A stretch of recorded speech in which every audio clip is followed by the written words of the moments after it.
Thank you for coming in big numbers. And you've seen how small our library hall is. But it turned out to be good because this is supposed to be fireside chat.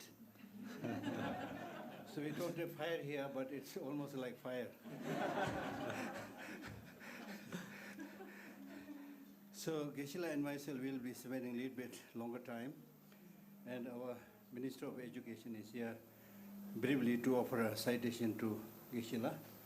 So he will be receiving one more in addition to many he has received. So I request the Minister to offer it. Okay. Good. Microphone.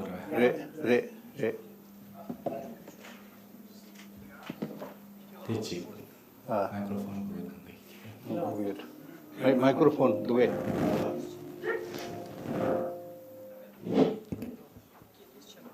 Mic, do it, mic.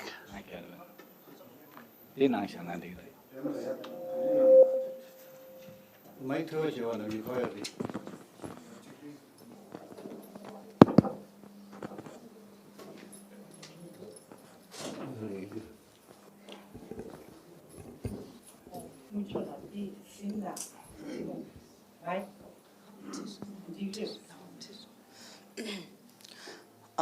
창문 뜻들래 아니 체드 조장 수첩지 체드 Geshe Lobsang Tenzin Negi Lagi Chilo Chikdong Gupkya Gupchukopke Lone Song Chino Khonsa Kyamkyun Chombo Chodang Emri Zugla Lomye Khang Nigi War Sheyu Nyamlegi Leshi Khagi Genku Zoshegi Debe Lo Sumju Zamgi Nang Chino Khonsa Kyamkyun Chombo Chogi Tuge Tamja Khagi Gongdun Shin Lomgu Rangshin Chengi Leshi Khonso Emri Da Pyogi Tsenri Lerim Tang Jegom la tembe nyingje jongdar si shenye lopso je kegang chewe ledwe nam sardwe tang niti nawe jete so emre da pyoge tseri lerim gu desa tazang kagi lapshi tewe khonso tseri ki lopchen lekpa chude lomye wa nang la dikzu rangshin tembe kone dingdu ki shenye bu shimbe to kechun tumar tsetwe tseri da inge lapde kechi dingje ten tseri pa shen da lendo zhongling nam tuken kesin cheshi yoba nipa Jegom la tembe nyingje chongda satwe nangde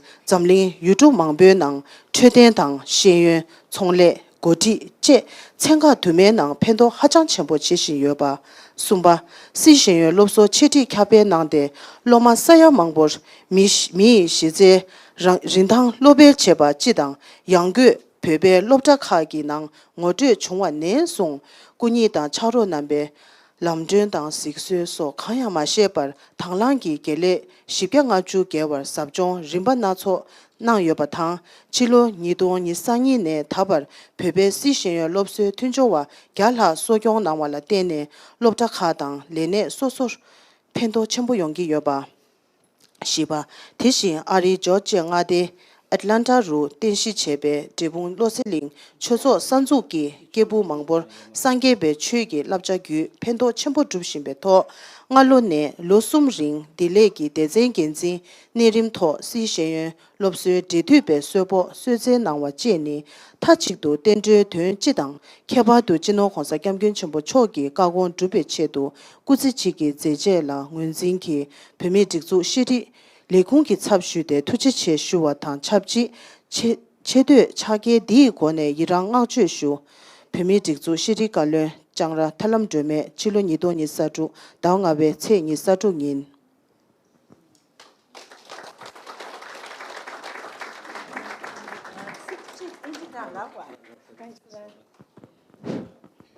Geshe Lobsang Tenzin Negi, Geshe Lhakdor, just I'll sum up in 2-3 words, but our citation is in Tibetan, so since people who have gathered here all know or speaking Tibetan, if I'm not wrong, we like from the core of our heart, Department of Education would like to convey our deepest gratitude and big thank you to Geshe Lobsang Tenzin Negi. like it's very difficult to express in few words the magnitude of work done to bring up our Tibetan young boys and girls and to see learning, social, emotional, ethical learning. I think this is the need of the hour. And I often tell my principal and student that without this value, no matter how many degrees you may have, you will not be able to do justice. So with the sea learning and with the plus the education that you get, we will become a useful, responsible citizen of the world as envisioned by His Holiness. So I would like to pay my gratitude to Geshe Lobsang Tenzin Negi.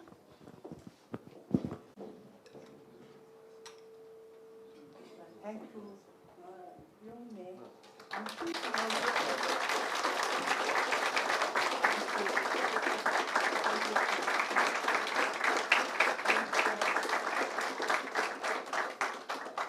I'd like to take the opportunity to thank Geshe Lhakdor. Today is my last day as education minister. From tomorrow, I'm a former. During my tenure as an education minister, I don't know how to express my gratitude to Geshe Lhakdor. How the immense contribution he made. All that no, there's no word, in fact. All that I want Geshe Lhakdor to know is that Shiri is forever indebted to you. Thank you so much. I wish you a good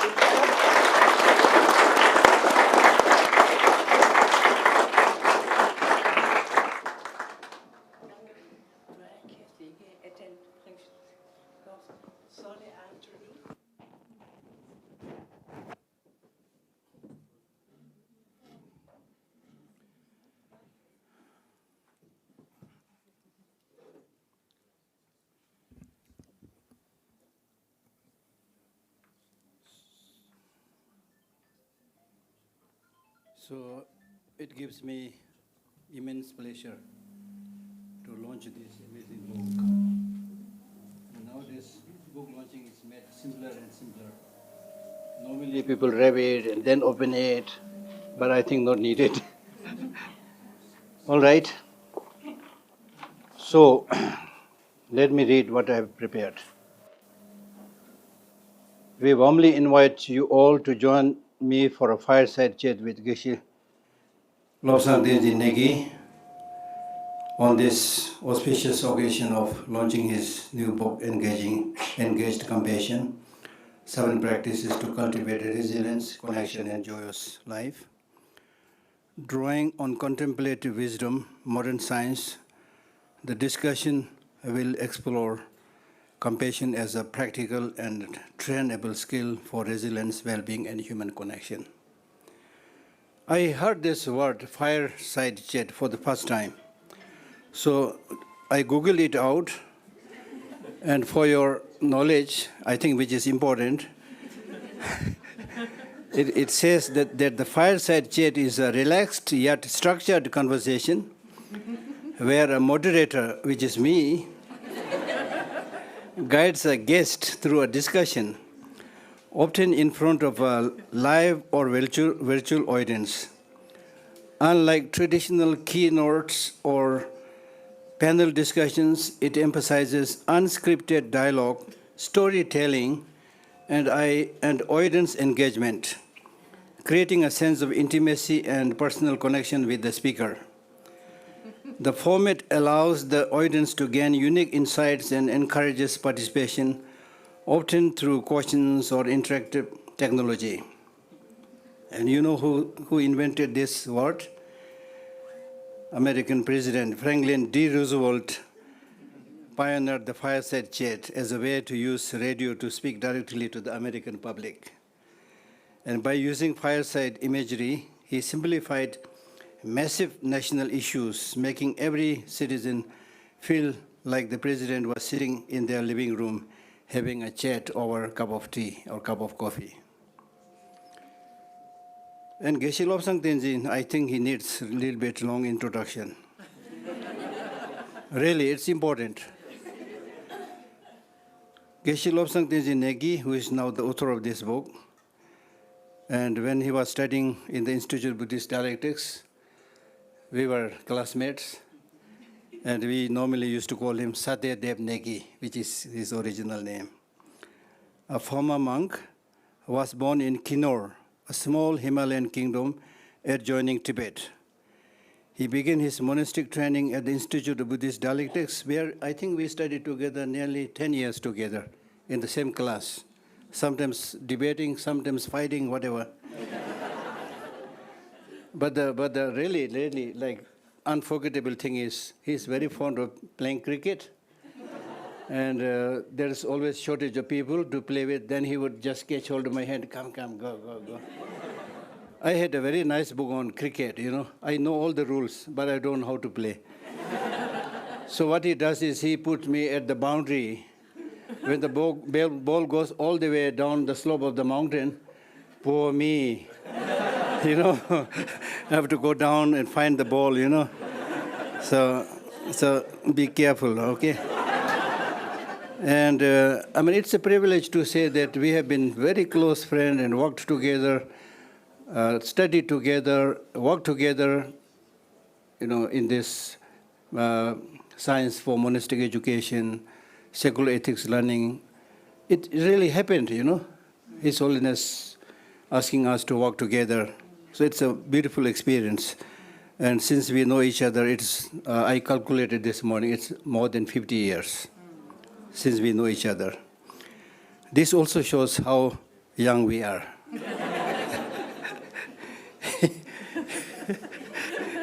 He looks much younger than me. This is a fireside chat, okay, not a serious dialogue. He continued his education. I mean, this man, tireless, you know. He continued his education in Drepung Losang Monastery in South India, from where he obtained his Geshe Lhakdor degree, the highest level degree in Tibetan monastic education. Later, he obtained his PhD from Emory University. This reflects his advanced training in both Western and Tibetan scholarship. Since 1998, he has supervised Emory's academic collaboration with some of the leading Tibetan institutes like Drepung Losang Monastery, Institute of Buddhist Dialectics, Library of Tibetan Works and Archives, so on and so forth. Geshe is also the co-founder and director of Emory Tibet Partnership, a multi-dimensional initiative founded in 1998 to bring together the foremost contribution of Western scholastic tradition and the Tibetan Buddhist science of mind and healing. He is also co-founder and executive director of the Center for Contemplative Science and Compassion-Based Ethics and a teaching professor in the Department of Religion at Emory University. Dr. Negi is also the founder and spiritual director of Drepung Losang Monastery in Atlanta, Georgia. In 2008, he launched with His Holiness Dalai Lama. I was witnessing that, I was there. Sea Learning, a global pre-K through higher education framework for social, emotional, and ethical learning, a free compassion curriculum for children called the Daniel Goleman Cell 2.0. It has reached educators and parents around the world. He is also a professor of practice in Emory University's Department of Religion, which I think I read earlier. A pioneer in the field of contemplative science, Dr. Negi's research explores the relationship between mental and emotional states and physical and social well-being. He developed CBCD. When I first heard the CBCD, I thought it was the name of a cat or something, no? But then later I learned it is a really difficult one, cognitively based compassion training, a secular research-based program for cultivating compassion, and directs the Emory Tibet Science Initiative, which integrates modern science into monastic education. Geshe also recipient of many awards, like 2024 Thomas Jefferson Award for bridging two traditions for one humanity, and also is the recipient of the Award of Appreciation from Drepung Losling Monastery for furthering His Holiness's vision and outstanding service. And then also he received in 2025 Karen Armstrong Humanitarian Award in recognition of a life devoted to cultivating the science, spirit, and practice of compassion in service to all sentient beings. So this, his book, latest book, Engaged Compassion, is a neuroscience-backed program designed to actively practice compassion. It aims to help individuals become more compassionate in their interactions, creating a sense of belonging and connection with others. The book is rooted in modern science and Buddhist meditative tradition, offering a 7-step path to lasting well-being through cognitively based compassion training.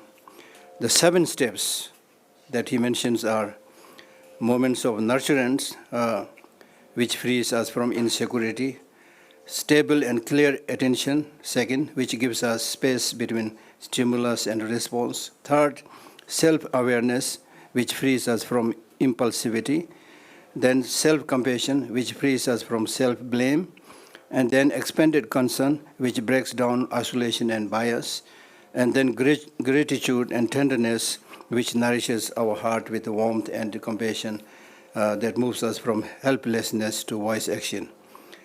So it deals about how to heal anxiety, isolation, deep sadness, conflict, and so on and so forth. So it's an amazing book that we should all read. I read another book on compassion, which says it is not bricks and mortar and equipment that makes a hospital.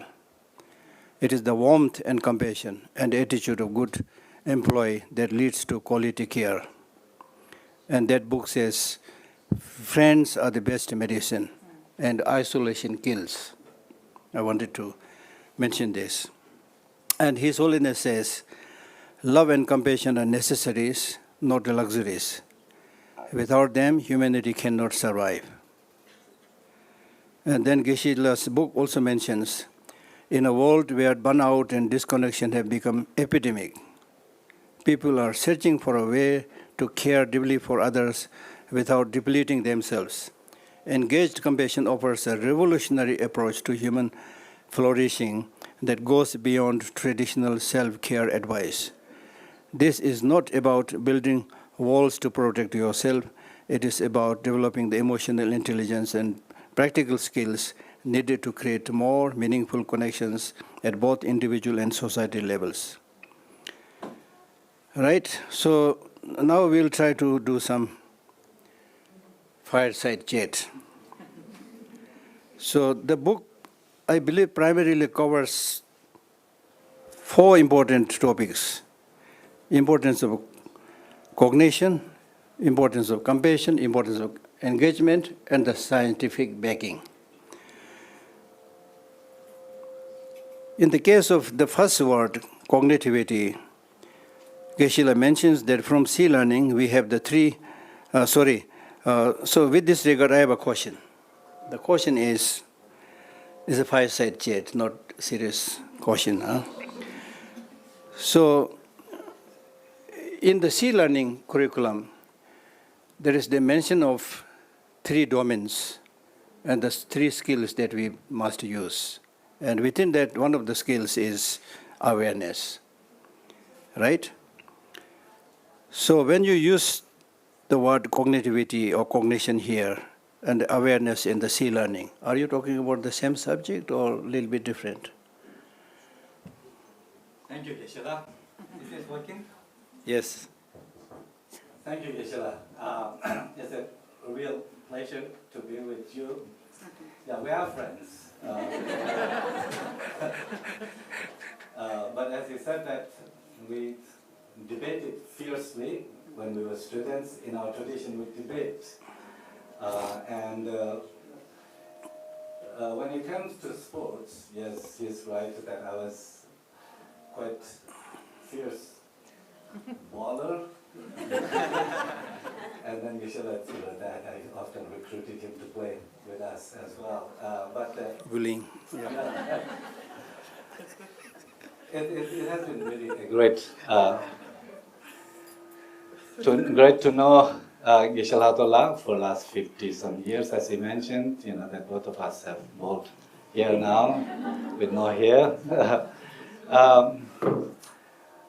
So thank you so much for having me here. The book was actually launched on May 12th, so it's a conversation about this book here, and thank you all for coming. I know that it's not easy to get here with all the traffic, Dharamsala traffic. You know, I really appreciate taking time to be here. The question about cognition and awareness, you know, and particularly in the sea learning, we do talk about 3 dimensions.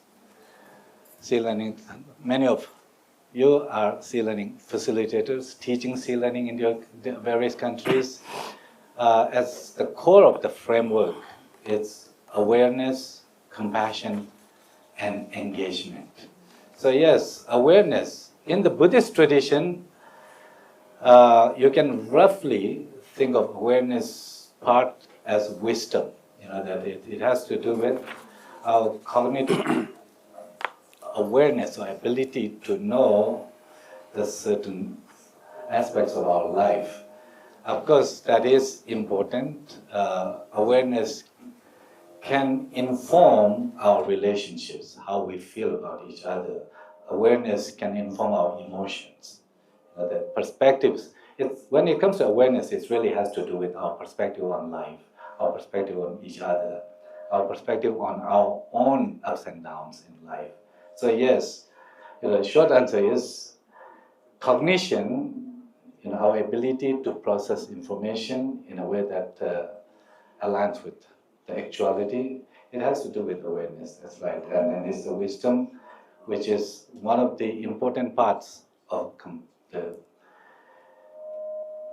one of the 2 wings, if you will, that can help us navigate our lives. One is wisdom or the cognition, the awareness, the other part being our heart, the compassion. Okay.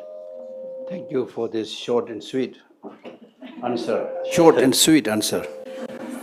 But knowing fully well that Geshe is extremely busy, I'm also no less, but because I live here, I have more time. So I prepared more notes to help this gathering. Since we touched this topic on cognition, it's important for all of us to know what we call as the cognitive bias. So, cognizing the reality is not an easy task. We have cognitive bias. Cognitive bias is the biggest self-imposed obstacle to progress, not only for oneself, but in the end for all mankind. The truth is that some of these mistakes are built into our brains. We are programmed by birth to make cognitive shortcuts. These are quick jumps in our thinking that often leaves us making poor judgments, even worse, faulty decisions. So, the related question, which Geshe may like to speak or not to speak, but the important thing that we need to know is, why are we always right and everyone else is wrong? There's one cognitive bias. That's called confirmation bias. Second is called sunk cost fallacy. Why you just can't give up on things you should give up on? Because we get addicted to something which we are never able to leave behind. That's the second fallacy. Third is, why are we so quick to judge others? Not oneself, but judging others. If the car in front of you is not moving, then you immediately start judging. Or maybe it's a new driver, or maybe it's a woman at the wheel, or whatever, so whatever. So why are we so quick to judge? Third is fundamental attribution error. Oh, sorry, that is the judgment. Then the next is, are our brains wired for short-term thinking, which is called available heuristic? Why you never consider the long term? That's a big disease. Everybody is thinking about short-term pleasures, not long-term happiness, right? So these are some important cognitive bias that we need to think, because the biggest takeaway from these 4 mistakes due to cognitive bias and so forth is that understanding them builds compassion. If you free yourself from this cognitive bias, that will help you build compassion. Understanding others' needs to start on an individual level, understanding yourself. Knowing how easy it is to make these kinds of mistakes allows us to be more compassionate when seeing others encounter the same issues. And then, of course, in Buddhism, we have this huge subject, appearance and reality. Geshe, do you like to say a few words on appearance and reality? It was supposed to be fireside chat. And you're asking really tough questions here. Because I know this is his field, so he'll be delighted to speak. Well, I think, first of all, it is true that we have some very deep dispositions, and that these dispositions, some of those, as you mentioned, those deep biases that we have, negativity bias and all the, us versus others, there are certain kind of assumptions that we have built, not just in this life, but we have received from the past. I'm not talking about the karmically. It may be true also, but genetically we have inherited. Now, it's hard for us to be aware of what are those biases are. And if we are functioning through those unconscious biases, and if those unconscious biases, meaning the us versus others, negativity bias, like the looking to the world from more negative perspectives and like that, as Geshe La mentioned, that like this, the putting ourselves at the center of the cognitive universe, so to speak, and then seeing others as less important, the more importance of one. These all, I think, have deep evolutionary the grounds or the roots, that as individuals, very simple organisms had to defend themselves from the environment, from the dangers in the environment. So when you have the cognitive abilities quite narrow, they become more, good or bad, the threat or helpful. Something that feels pleasant, you want to have it. Something that feels unpleasant, you want to avoid.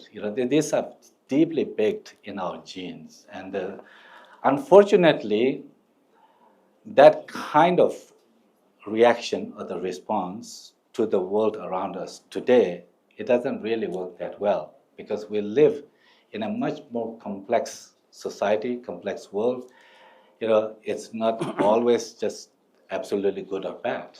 That kind of binary thinking does not really work.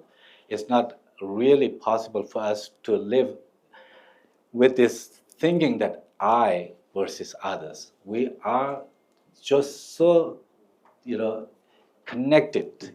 Our lives are intertwined for everything that we have, the clothing, the food, the house, whatever we have. So this is where I think the C learning, social emotional learning, the CBCT, cognitive-based compassion training, the Buddhism, yes, these traditions do offer a way to bring more awareness to the way the things are, to make visible our interconnected reality, to make visible how in life there are things that are helpful, things that are not helpful. We cannot really function just purely as good versus bad, in an absolute sense. So I think this idea about the appearance versus reality, that it can be understood at many levels. On one level, I like Geshe and many of you, I'm a kind of avid reader of His Holiness the Dalai Lama's books, particularly that when we were uh, designing the framework for learning, social emotional learning. Actually, my colleague Jen Knox, she was one of the few working very closely. We spent like the hours, working until midnight at times, and we read many books about from His Holiness. In Beyond Religion, one of the two books that lays out, His Holiness lays out all the principles for what he calls secular ethics or social emotional ethical learning today. In that, he talks about interdependence, that interdependence can be understood at many levels. Our everyday level, its interdependence has to do with our interdependence for our everyday needs. That even the food we eat, the sandwich that we eat, how many people contribute to that sandwich? That not just who made the sandwich, not just farmers who grew the grain, the people who made the fertilizers, and when you go, to seeing this connection, you can end up just endlessly. How many people are involved? When you become aware of our interdependent reality, there is no way that you can, if you truly embrace that reality, connect to that reality, that we will not feel so isolated, so just, or worse, like I'm the one, that's, like that. But rather, this sense of us, that dawns on us. And that is where that instead of us versus others, we can have a more of a sense of I versus others. We can have a more sense of we. That's what His Holiness often talk about. But of course, the appearance and reality, it can go much deeper level. I will not go into that right now. That it would be more getting into the philosophy. The quantum physics talks about also uncertainty principles and like that. What we are seeing, this solid. And it's true, on one level it's solid, but it is solid absolutely, or what about at the subatomic level? That at the kind of, is it really solid or it's just rising and vanishing? So there are different levels of reality, both hold true, both can be compatible, but to see the table as absolutely solid, existing, fixed way, that is a fiction, and that's much deeper. And the same thing, sense of I. We have a sense of I, ego, that that concrete me, that is fixed, independent of our processes, of the environment and others, as fixed entity. That kind of misconception is actually what is in the Buddhist tradition seen as the root of all other afflictive emotions. And so seeing the reality as interdependent and absent of being independent is very important. But for our everyday kind of concerns, I think that the more we have a sense of how interdependent we are. One of my teachers, actually, Geshe Lhakdor Tenzin, is an incredible, philosopher, psychologist, incredible contemplative master. I was visiting him a few years ago, 2-3 years ago, and that he is known for his scholarship in this what called the Madhyamika, middle way philosophy of emptiness, the deep reality. And but what he was talking was that we are so interdependent. Our reality is totally dependent on others. He was saying that at this age, for me to even to get up, I depend on my assistant. Without his assistance, I can't even, get up. And then when you see through this lens about us, then he says that there is no way that we would not be grateful to others. There is a certain sense of gratitude that has a flavor of tenderness, warm-heartedness. And when you have that, then we will treat others better. We will feel less lonely, we're less disconnected. Research shows that more connected we feel, more healthier we are emotionally and physically. So yeah, recognizing reality is very, very important, both from Buddhist point of view, but also from the emerging scientific perspective. Sorry for making this fireside chat so complex. But to make a long story short, what we are really saying is much of our problems and sufferings are unnecessary sufferings. Meaning that if you know the reality a little bit more, you can lessen the sufferings. That's what we are talking. Next, and one of the most important topic related to this book is compassion. Martin Luther King says, life's most urgent question is, what are you doing for others? I'm asking you, what are you doing for others? It's very profound. When I first read this line, it really hit me hard. What are you doing for others? But now the good news is,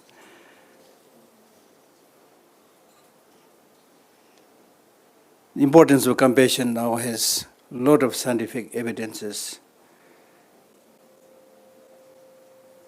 And some of the thinkers, they are even saying that anyone who practices medicine without compassion is scientifically outdated and committing malpractice. We are often led to believe that sentiments like compassion, love, and kindness are expression of weakness rather than signs of strength.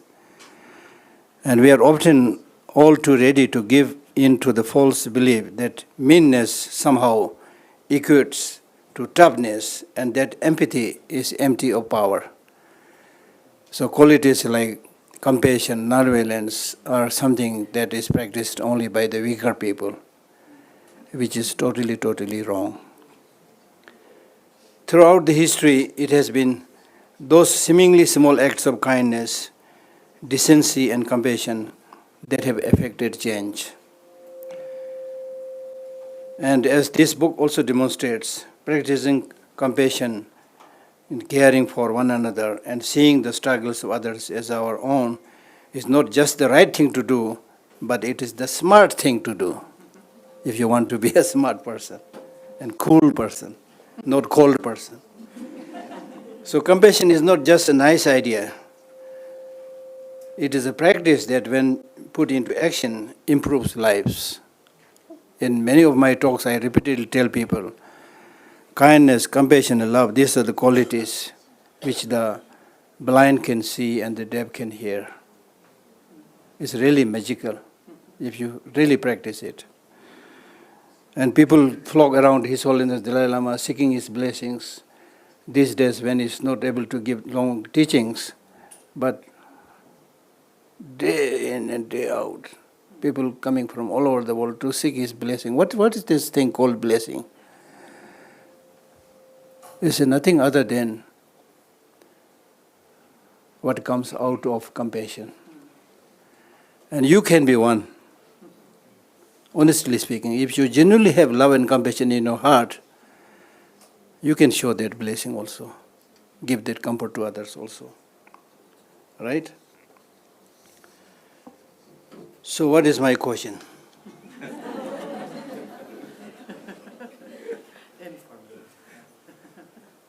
To get this answer, read the book.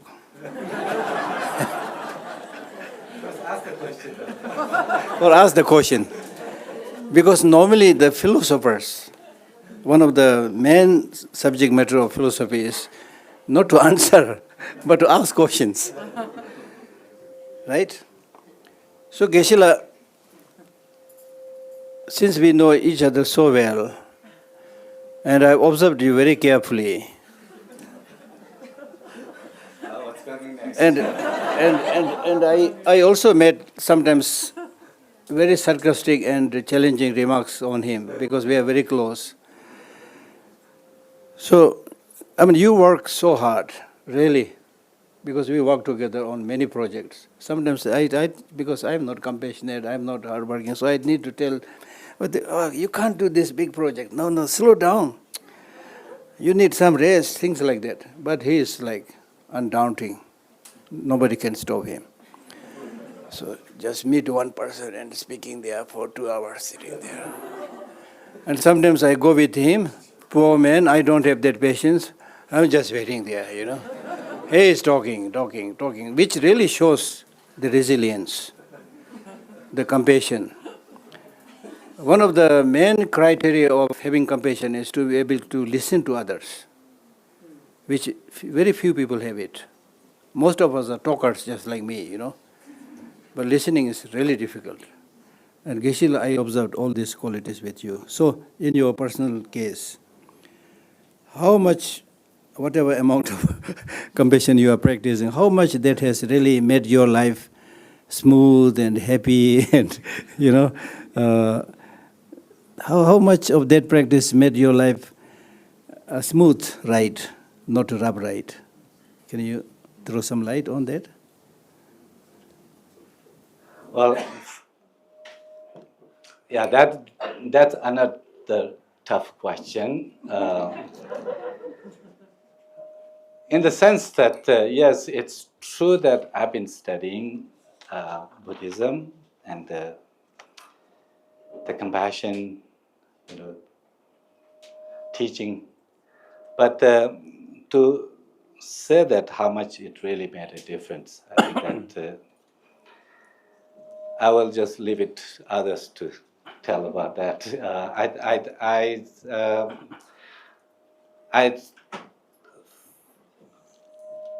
How do I say? I believe that it resonates with me, and I believe in compassion. I do try to practice, but it's hard to say that how much my life has changed through that. I do believe that if you practice in some small ways, it may change how you respond to the life, the situations, like that. And maybe it's just getting old, but I do feel I become a little bit more mellow. Maybe that's not to say that compassion makes you just kind of, soft.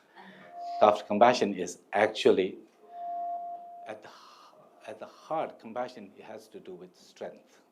The strength. Compassion is about inner courage or the strength to withstand something that's injustice or there's something wrong or some suffering instead of avoiding, moving away, or just ignoring, but rather to respond to a suffering, a challenge, a difficulty that someone is facing.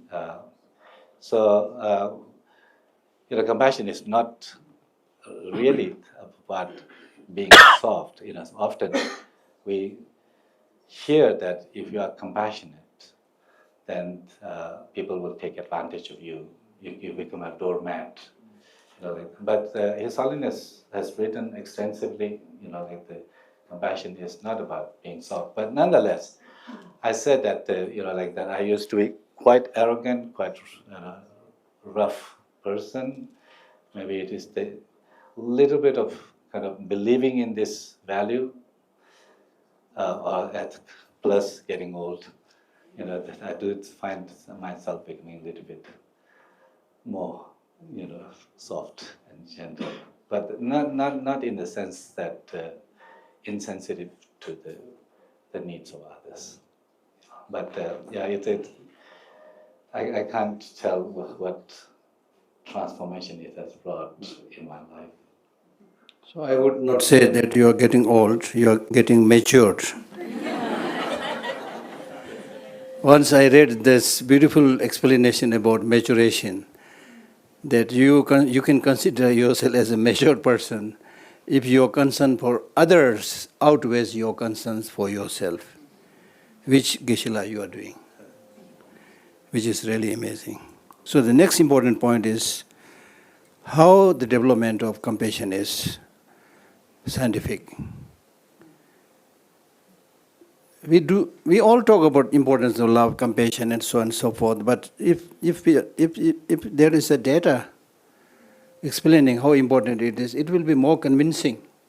So now many leading scientists, for example, if you read this book, Compassionomics, where two leading scientists did more than 2 years of research and synthesizing all the data, and one distinct element, human connection that they found was compassion.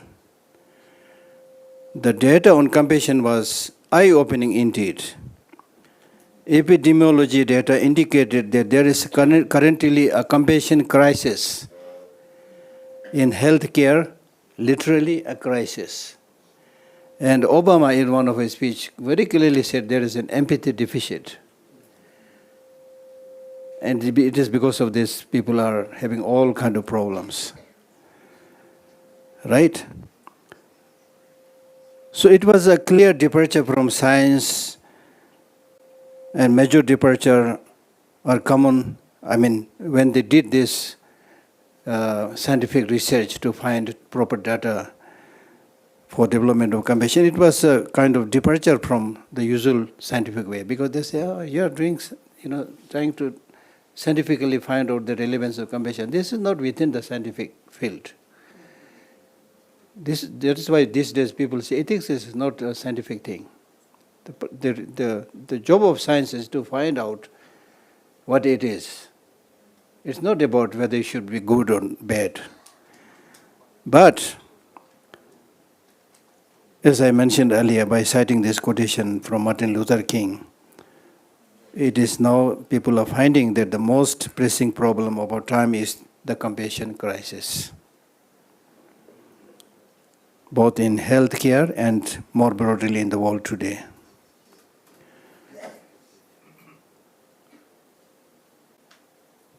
Although many people say that survival of the fittest is something that is Darwin originated.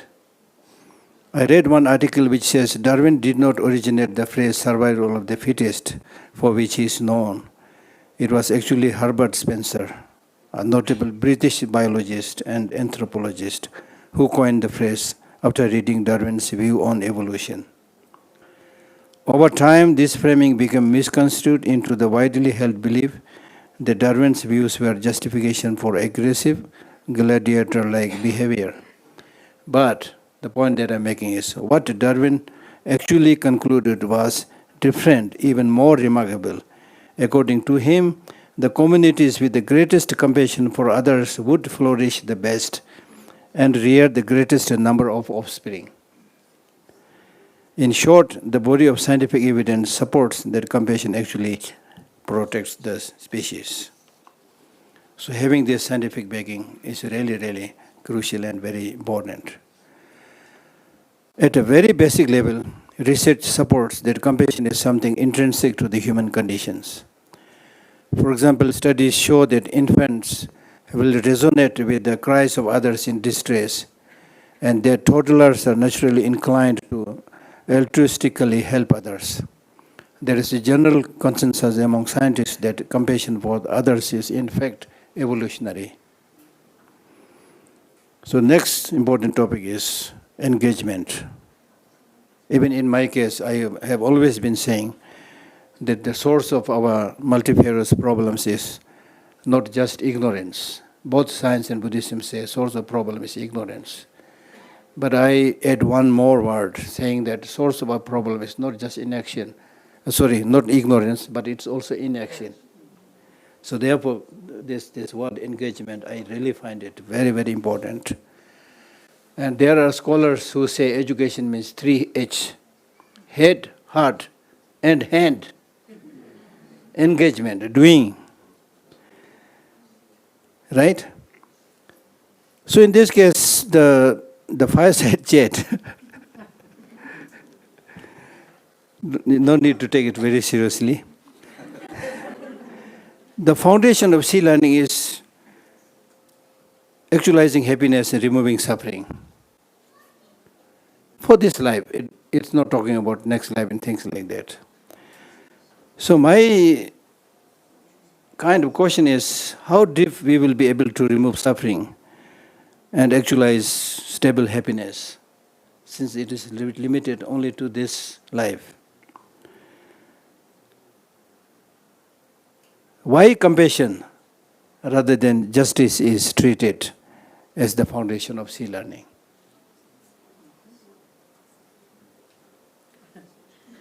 Some help here? I hesitate to really talk much in definitive sense in front of the great scientists that we have here, developmental psychologists and neuroscientists. It's the giant scientists, educators here.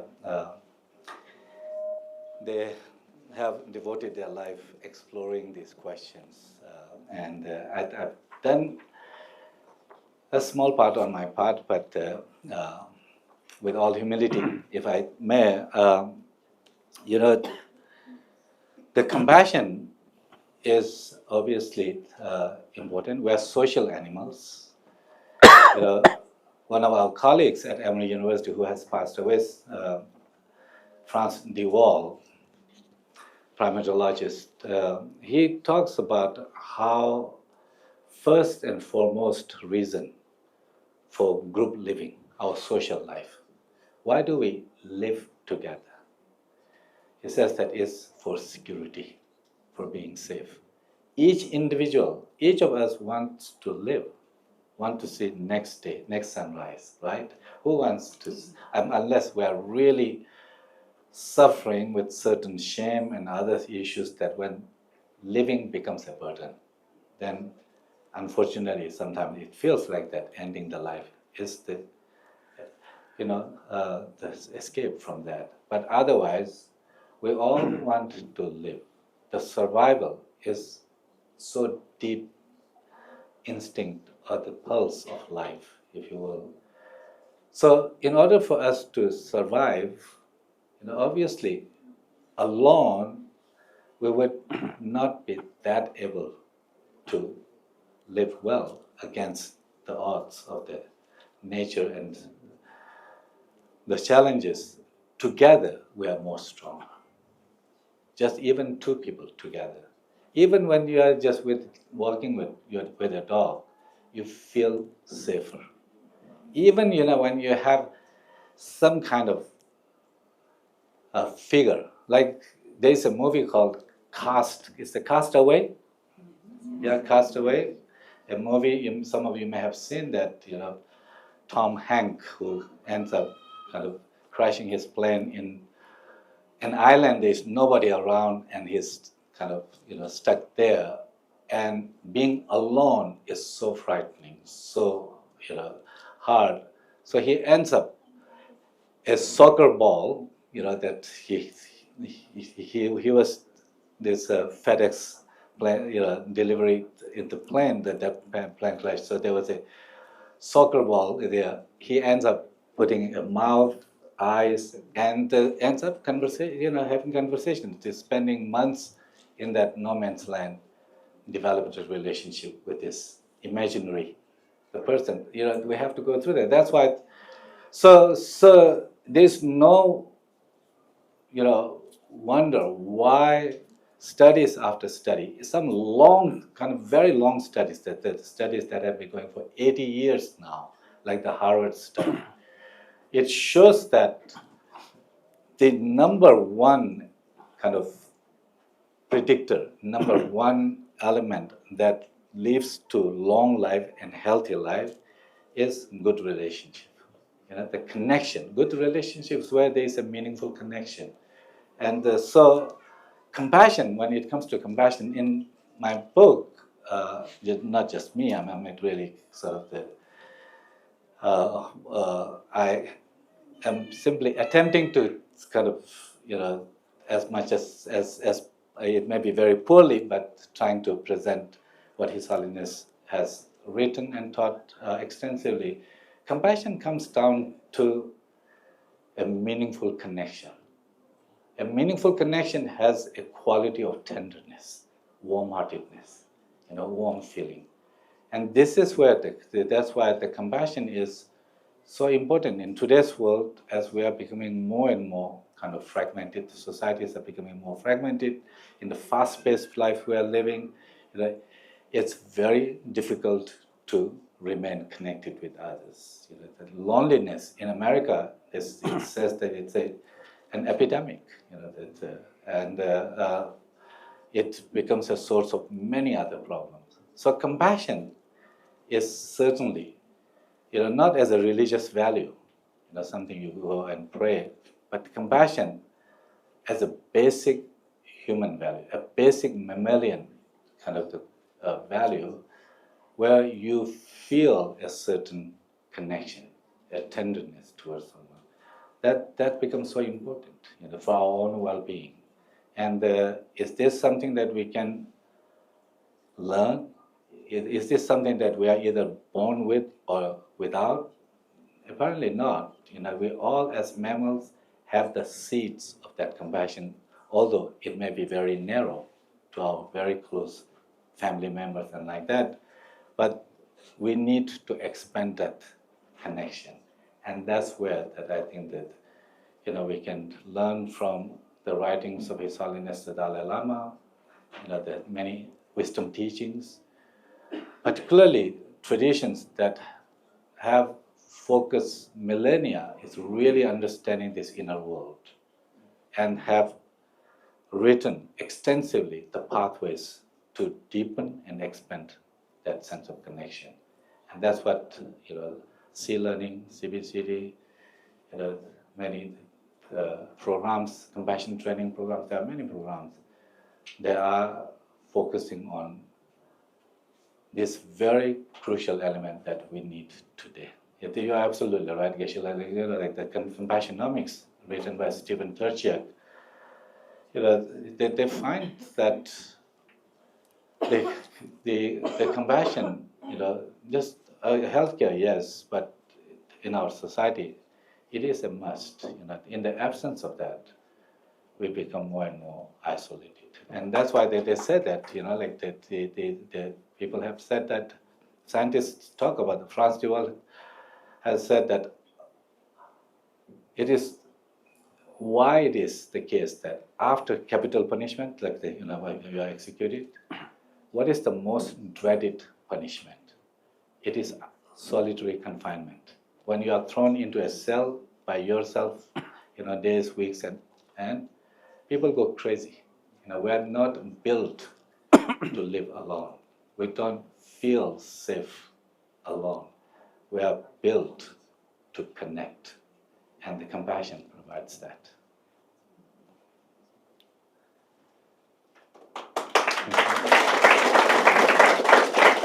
Hello.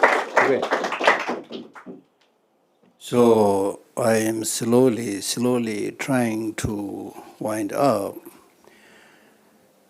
The problem in our society is we don't know how to live alone and also don't know how to live with others.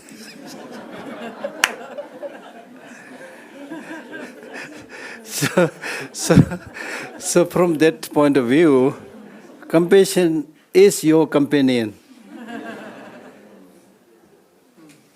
If you have these inner resources, you will not suffer from depression, you will not suffer from loneliness, So all these problems there we are experiencing a clear indication of poverty of human mind. Right? And it always has bothered my mind that why we are so good in doing bad things, so intelligent, so innovative, so quick, so smart in doing not so important and in many cases not so useful, silly things. But it's always almost like an uphill task in doing good things, like developing compassion. It looks nice, but how to develop it? Not easy. Not easy. Compassion, when we talk about compassion, compassion is not a downloadable program. Compassion is also not like this table which you, when you meditate on a table, okay, table is there and then you meditate. Forget everything else, just remember the table. When we meditate on compassion, it's not like that. Meditating on compassion means making your mind transformed into a compassionate mind, which is difficult but not impossible. Difficult because there are so many distractions. Everybody is saying, come here, don't go there, come here in the mall, this, sports club, night club, this, that, come here, no time. And then, this reminded me a story of a Tibetan teacher who was quite strict and asking his student, are you studying? The teacher said, yes sir, I'm studying. Don't tell lie. I saw you sleeping the whole night, which means half of our life. Then in the day, so many things you are getting distracted here and there. When do you find time to study? So almost like that, if you really think carefully. So much distractions and many other obstacles. So therefore, I would like to, like Geshe Lhakdor, to briefly mention this trick to change and transform, which I really liked. In the book, it mentions about, like even if you practice certain of this few core write-ups, teachings in the book, if you practice this 15 minutes every day, it will change your life. This is absolute, which means we are not doing even 15-minute practice. When you are asked to do meditation, then you start thinking, oh, I'll do meditation next time when I have a holiday. Really? I'm here as a witness, experienced witness, So postponing. So it is important because this subject matter is so important. Humanity is suffering from compassion deficit. Therefore, it's really important to make a commitment that I'll do this practice 15 minutes every day. Through that way, I will really improve my spiritual muscle, not just the physical muscle, spiritual muscle. So can you throw some light on this 15-minute trick? Yeah, first of all, I think what I like to say, I say in the book also, is actually, we think that compassion is missing in our society. Actually, it's so present. It's important to not lose sight of that. How would we be here if compassion is missing? Geshe cited Darwin saying that the sympathy, the word for compassion in this time, in the species where sympathy is in abundance, those species thrive. Where sympathy among the members is missing, those species perish. Like that. But we are here. How many? Millions of years we are as a species, not humans, but species. We are here. And that's because we learned to live together, cooperate. There's the reciprocity. That's what the social life is. That's why the evolutionary biologists are pointing out today that that challenges the fundamental paradigm, scientific paradigm. That is, instead of survival or the evolution through competition, compete with each other, the weak will get defeated, the winner will pass his or her genes and then continue to survive. Instead of that, with all humility in front of the great scientists here, I learned that from the researchers pointing to the fact that evolution happened, that from basic animals to where we are, sophisticated human beings, that was made possible by cooperation. to cooperate is not transactional. I scratch your back, you will scratch my back. Not like that. Cooperation in a natural, spontaneous, genuine way comes from where it gives you joy to do something for others. Like that. And it changes when you do something. It changes, not only you, it changes others. And there is the reciprocity that happens. And then with that reciprocity, the two people or the many people living together, if there is a greater cooperation, trust there, we will flourish. So I would say that compassion is really prevalent. It's true that these small acts of compassion that we perform every day, it goes kind of unnoticed. And we are not mindful of those. But if we can be more mindful of little acts that either we perform for others or others for us, even someone holding a door for us when we are going, just noticing that someone held the door. And if you do notice, it will make a difference how you feel about that person. It changes the feeling. The same thing when we eat something, when we are drinking, when we are taking a taxi ride or what, all this, we have electricity and so forth. If we can just, even for a brief moment, just now and then, can attune to how these are made possible by others, we will be much happier. So the example is very clear. When someone, in front of you or in a busy road falls down, how many people will immediately jump to help spontaneously? These are all the indications of compassion is there. It's true that it's much harder for us to sustain it. One of the tragedies today, Geshe Lhakdor mentioned about this compassionomics. It's a book on health, the need for compassion in healthcare. In healthcare, if you think about people who go in the healthcare business, become doctor, nurse, or in providing healthcare, the motivation, deep motivation that is driving them into this profession is compassion, to help others. But it's also true that it's very difficult to sustain it. When you are faced with suffering day in and out, it's much harder to maintain that compassion. And it shows in the research, medical students, when they go to in the medical line, they score very high in their compassion for others. But by third year, it begins to tank. That it's just, they become fatigued. So it's hard to sustain compassion in the fast-paced life. It seems like there are so many needs, we need to have this and that.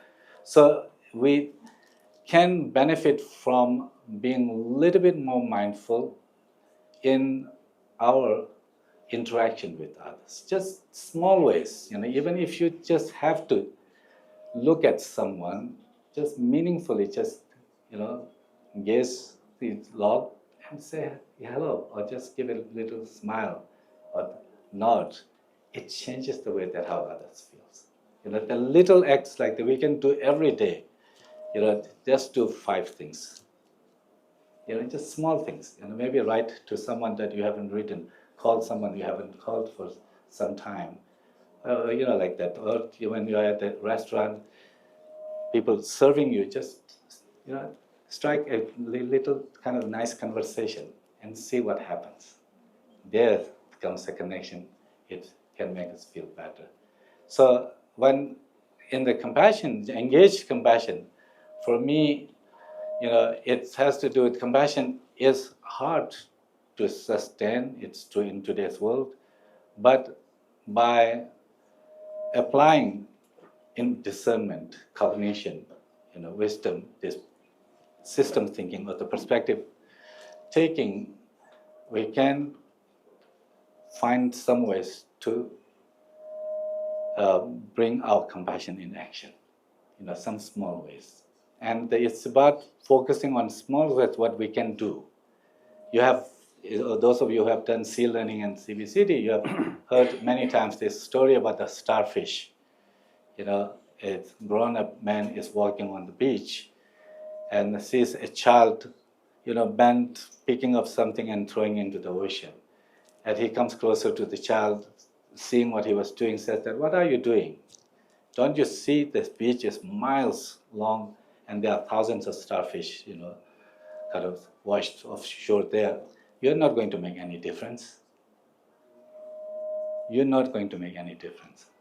Often, challenges in life, it feels that I can't do much. I can't. So that we end up giving up, retrieving. But the child's wisdom, that teaches us that if this child bends down, picks up one and puts in the ocean, water, and tells the old man like me that I made a difference to this one. That's what. They're focusing on what I can do. That can give us agency, that gives us the meaning, the purpose, and the joy that can come with that. And then it will change the way that how we connect with each other. That's really the message I'm trying to give in this book, and how you can sustain that, how you can build that. Thank you.